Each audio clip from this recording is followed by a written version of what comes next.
In reflecting on his voyage, Asbury penned in his journal, "Whither am I going to the New World? What to do?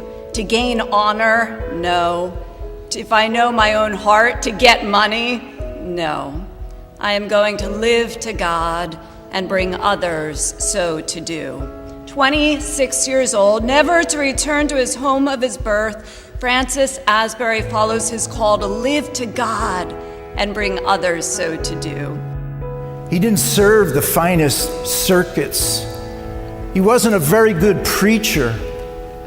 And so John Wesley didn't have much expectation of what would happen in this new land, but they needed a missionary, and so they sent Francis Asbury because he was expendable.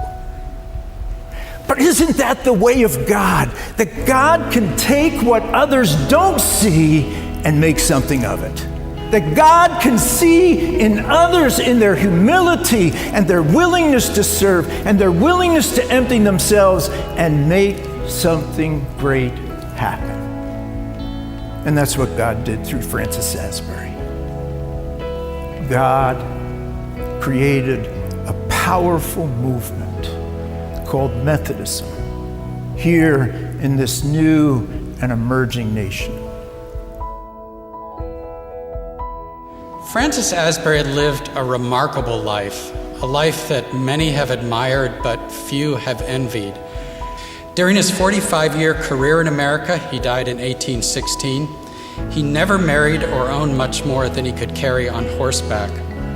He traveled at least 130,000 miles by horse and crossed the Allegheny Mountains some 60 times. For many years, he visited nearly every state once a year and traveled more extensively across the American landscape than probably any person of his day. He preached more than 10,000 sermons and ordained probably 2,000 to 3,000 preachers. He was more widely recognized face to face than any person of his generation, including such national figures as Thomas Jefferson and George Washington. Landlords and tavern keepers knew him on sight in every region, and parents named more than 1,000 children after him. So what is Francis Asbury's legacy? I think it is best summed up by the word connection. Connections not based on hierarchy or celebrity or money, but on something closer to the gospel, rooted in the bonds of love. Along the way, Asbury inspired a generation of Methodists to think beyond themselves in ways that changed their world. We become the stories that we tell ourselves. We learn from the examples we keep foremost in our thoughts. Asbury's story should be one of these. Thanks.